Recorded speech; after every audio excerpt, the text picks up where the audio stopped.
اس طریقے سے ہاتھ اٹھائیں تو یہ بالکل مناسب اور درست طریقہ ہے، تاکہ جو ہے ہمارے انگوٹھے ہیں کانوں کے لیول میں، ہاتھ اوپر، اور جو یہ ہماری ہتھیلیاں ہیں شولڈر کے لیول میں، تو یہ بالکل صحیح اور مناسب طریقہ ہے اس طریقے سے۔ بہت سارے لوگ یوں کرتے ہیں، یوں اٹھا لیتے ہیں یا یوں اٹھاتے ہیں، تو یہ دونوں طریقے غلط ہیں، جیسے میں نے بتایا اس طریقے سے ہاتھوں کو اٹھانا چاہیے۔ آگے چلیے، فواز علی کہہ رہے ہیں حضرت آج کے زمانے میں اگر ہم بینک میں سود کا اکاؤنٹ نہ کھولیں تو سارا پروفٹ بینک خود کھا جاتے ہیں، سود لے کر پورا غریب کو دے دینا کیسا ہے؟ دیکھیں صرف اس نیت سے کہ میں سود لے کر کے غریبوں کو دوں گا، اس نیت سے تو کھولنا جائز نہیں ہے۔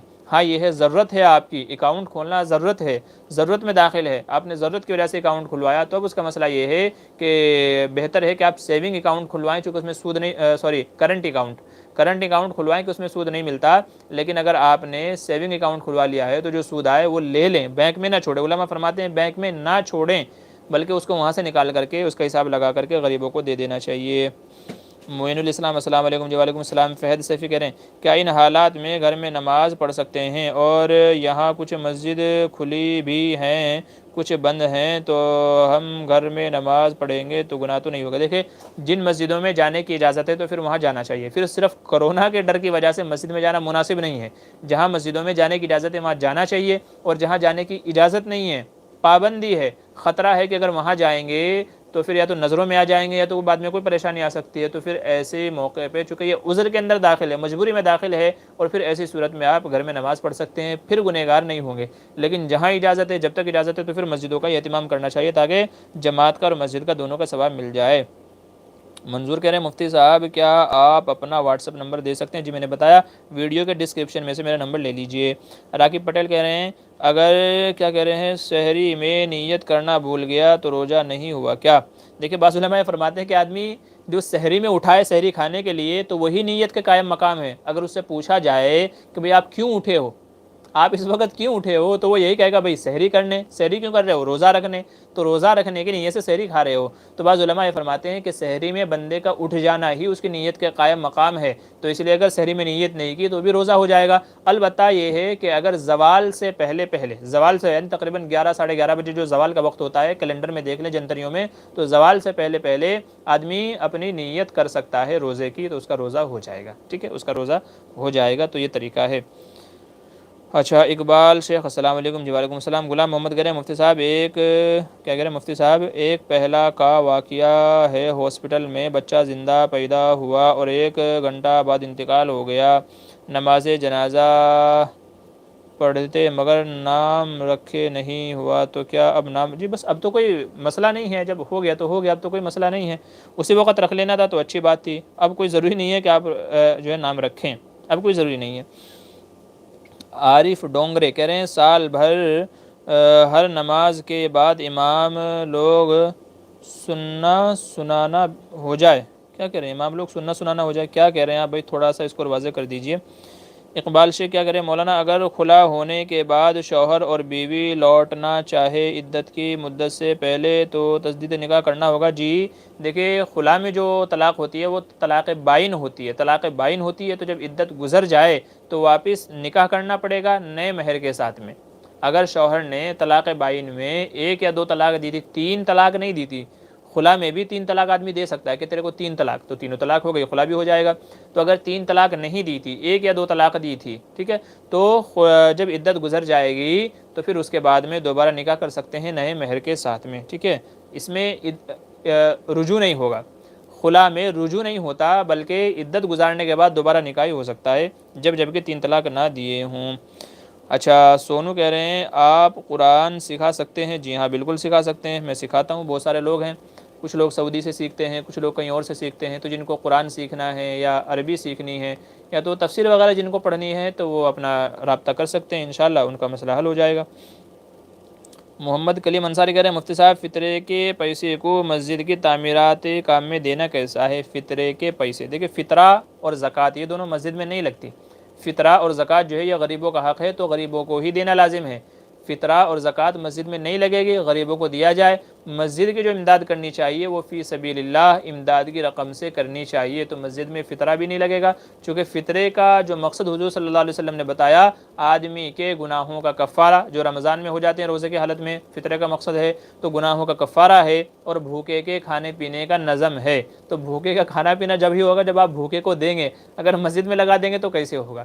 تو اس لیے فطرہ اور زکوٰۃ مسجد میں نہیں ہوگا۔ ہاں فی سبیل اللہ جو ہم صدقہ نکالتے ہیں بس ایسے ہی اللہ بلا دور کرنے کے لیے جو صدقہ نکالتے ہیں تو وہ صدقہ دیا جا سکتا ہے، زکوٰۃ فطرہ مسجد میں نہیں دیا جا سکتا ہے۔ ٹھیک ہے، شبیر بیلم کہہ رہے ہیں شکریہ جزاک اللہ، ابھی کورونا کی وجہ سے لوگ پریشان ہیں تو کیا فجر میں قنوت نازلہ شروع کرنا چاہیے جس میں بیماری سے شفا کی دعا بھی ہو جائے؟ جی ہاں، ان حالات میں علماء نے قنوت نازلہ کی اجازت دی ہے، چونکہ قنوت نازلہ کا علماء نے جو موقع بیان کیا ہے کب پڑھی جائے، علماء فرماتے ہیں کہ جب مسلمانوں پر عمومی مصیبت آئے، عمومی بیماریاں ہوں، مصیبت ہوں، دشمن کی طرف سے خطرہ ہو، کچھ بھی ہو، تو جب عمومی مصیبت آئے تمام مسلمانوں پر، یا مسلمانوں کا ایک شہر کا یا ایک ملک کا اکثر حصہ اس بیماری کے اندر یا پریشانی کے اندر مبتلا ہے، تو جب اکثریت پر کوئی مصیبت آئے تو اس وقت قنوت نازلہ پڑھنا جائز ہے۔ جب شروع میں پہلی لہر آئی تھی 2020 کے اندر تب بھی ہم نے قنوت نازلہ پڑھی تھی، اب تک تو نہیں پڑھ رہے ہیں، لیکن بہت سارے احباب نے سوال کیا ہے اور بہت ساری مسجدوں میں یہ شروع ہے، تو اس کورونا کو بھگانے کے لیے قنوت نازلہ پڑھی جا سکتی ہے، چونکہ یہ وبائی بیماری ہے، عام مصیبت ہے، پوری دنیا ہی اس کے اندر مبتلا ہے، تو اس لیے اللہ تعالیٰ سے شفا یابی کے لیے قنوت نازلہ ان حالات میں پڑھی جا سکتی ہے، کوئی حرج نہیں ہے۔ اچھا آگے چلیے، سین اللہ بڑی دیر میں حاضر ہوئے ہیں، السلام علیکم مفتی صاحب۔ جی وعلیکم السلام۔ فیض صافی کریں کیا کنڈیشن لگا کر زکوٰۃ دے سکتے ہیں؟ مثلاً کہ آپ کسی کو زکوٰۃ دیتے وقت یہ کہہ دیں کہ آپ اپنا کرایہ دے دیں تو ایسے زکوٰۃ لگ جائے گی کیا؟ دیکھیے آپ کا اس طرح کہنا درست نہیں ہے، کنڈیشن لگا کے نہیں دے سکتے، آپ کا کام ہے زکوٰۃ دے دینا، اب وہ سامنے والے کی مرضی ہے، کیا پتہ اس کو کرایہ دینے سے زیادہ کھانے پینے کی ضرورت ہو، کپڑے کی ضرورت ہو، یا کوئی اس کے اوپر قرضہ ہو اس کو دینے کی ضرورت ہو، تو کنڈیشن لگانی نہیں چاہیے، بلکہ آپ اس کو زکوٰۃ دے دیں۔ ہاں آپ ساتھ میں یہ کہہ سکتے ہو بھائی زکوٰۃ میں اس لیے دے رہا ہوں کہ تمہارے خرچے وغیرہ ہیں تو پورے ہو جائیں، تو اشارتاً تو کہہ سکتے ہو، لیکن یہ نہیں کہ آپ کو یہیں دینا ہے، تو یہ شرط لگانا کہ آپ کا غلط ہے، تو یہ شرط لگا کر کے آپ زکوٰۃ نہیں دے سکتے، اور اگر آپ نے دے دی ہے تو وہ سامنے والے کے لیے اس کی مرضی ہے، وہ جہاں چاہے اس کو استعمال کریں، اس کی مرضی ہے، اس کے لیے ضروری نہیں ہے کہ آپ وہ اس کو اسی میں استعمال کریں، ٹھیک ہے؟ تو اس لیے آپ کے لیے شرط لگانا درست نہیں ہے، تو بنا شرط لگائے دینی چاہیے تاکہ وہ جس مصرف میں چاہے جس جگہ چاہے اس کو خرچہ کر سکے۔ اقبال شیخ کریں مولانا شوہر اور بیوی کووڈ کی وجہ سے گھر سے نہیں نکل سکتے ہیں اور خلا ہونے کے بعد نکاح کرنا ہے تو کیا کیا جا سکتا ہے اور ان کے پاس گواہ بھی نہیں ہیں؟ جی جو ایسے شخص ہیں تو ان سے مجھ سے رابطہ کرا دیجیے، انشاءاللہ تو میں ان کا نکاح کرا دوں گا، میرے پاس ایک خاص طریقہ ہے، مخصوص طریقہ ہے، تو انشاءاللہ میرے سے رابطہ کر لیجیے گا، بعد میں تو کوئی نہ کوئی راستہ نکل آئے گا۔ کچھ طریقے ہیں جو مولانا لوگوں کو پتہ ہوتے ہیں لیکن وہ بتاتے نہیں ہیں ہر ایک کو، تو وہ کہتے ہیں نا کہ بلی نے شیر کو سارے داؤں سکھا دیے تھے مگر ایک اپنے پاس رکھ لیا تھا پیڑ پہ چڑھنے والا، تو جب شیر اس کو کھانے بھاگا تو وہ پیڑ پہ چڑھ گئی، تو بولا یہ داؤں مجھے کیوں نہیں سکھایا؟ بولے یہ اس لیے نہیں سکھایا تھا، مجھے پتا تھا کہ تو واپس میرے اوپر حملہ کرے گا، تو اسی لیے تیرے کو یہ داؤں نہیں سکھایا تھا۔ تو کچھ چیزیں ہوتی ہیں جو علماء اپنے پاس بھی روک کر کے رکھتے ہیں۔ بہرحال تو اگر کسی کا ایسا مسئلہ ہے تو آپ مجھ سے رابطہ کرا دیجیے گا، انشاءاللہ میں اس کا کوئی نہ کوئی جو بھی اس کی شکل ہے صحیح، تو انشاءاللہ جائز شکل نکال کر کے ان کا مسئلہ بہرحال حل ہو جائے گا انشاءاللہ۔ آصف خان کہہ رہے ہیں جی مولانا میرا یہ سوال ہے کہ حضرت عمر رضی اللہ عنہ کے بیٹے نے کسی عورت کے اوپر کیا کہ ذاتی کی، یعنی اس کے ساتھ پکشیوں کی جس سے وہ ملا ہو گئی، اس کے بعد اگر تم مرنے ان کو سزا دی کیا درست ہے؟ جی نہیں، اس طرح کا کوئی واقعہ حضرت عمر رضی اللہ عنہ کے بیٹے کا نہیں ہے، ان کی طرف جو اس طرح کے واقعات منسوب ہیں تو وہ غلط ہے، جھوٹے ہیں، چونکہ ایک صحابی کی شان سے یہ بات بعید ہے، ایک صحابی کی شان سے بات بعید ہے، تو اس طرح کا زنا کا جو جھوٹا ان کے اوپر الزام ہے تو بس وہ الزام یہ غلط ہے، ایسا نہیں ہے۔ دشمنوں نے ان کے اوپر الزام لگانے کے لیے، بدنام کرنے کے لیے اس طرح کے واقعات لکھ دیے ہیں۔ غلام محمد کہہ رہے ہیں کورونا سے بچنے کی دعا بتائیے۔ جی میں انشاءاللہ ایک ویڈیو اپلوڈ کرنے والا ہوں ابھی آج کل میں انشاءاللہ، بلکہ کوشش کروں گا کہ آج ہی اپلوڈ ہو جائے، تو ہمارے ایک دوست ہیں مولانا امجد رحمانی، انہوں نے ایک چھوٹی سی کتاب تیار کی ہے، اس میں مخصوص دعائیں ہیں کورونا اور اس جیسی بری بیماریوں سے بچنے کے لیے، تو انشاءاللہ آپ وہ کتاب اگر آپ کو چاہیے، وہ چھوٹی سی کتاب ہے، تو آپ مجھ سے رابطہ کیجیے، واٹس ایپ پہ میں آپ کو PDF میں بھیج دوں گا، نہیں تو انشاءاللہ ویڈیو کے ڈسکرپشن میں بھی وہ دعائیں آپ کو بھیج دوں گا، تو بڑی مفید دعائیں ہیں، مجرب دعائیں ہیں، تو تمام حضرات ان دعاؤں کا اہتمام کریں، آپ مجھ سے رابطہ کر لیجیے گا ٹیلی گرام پہ یا واٹس ایپ پہ، تو انشاءاللہ میں آپ کو بھیج دوں گا۔ اقبال سے کریں تو فون پہ نکاح ہو سکتا ہے یا نہیں؟ جی اس کی ایک خاص شکل ہے، وہ میں انشاءاللہ میں آپ کو بعد میں بتا دوں گا، یا تو فون پہ نکاح کرنا کیسا ہے، فون پہ نکاح ہو سکتا ہے یا نہیں، تو میری ایک ویڈیو ہے، آپ وہ دیکھ لیجیے گا، تو ویڈیو موجود ہے۔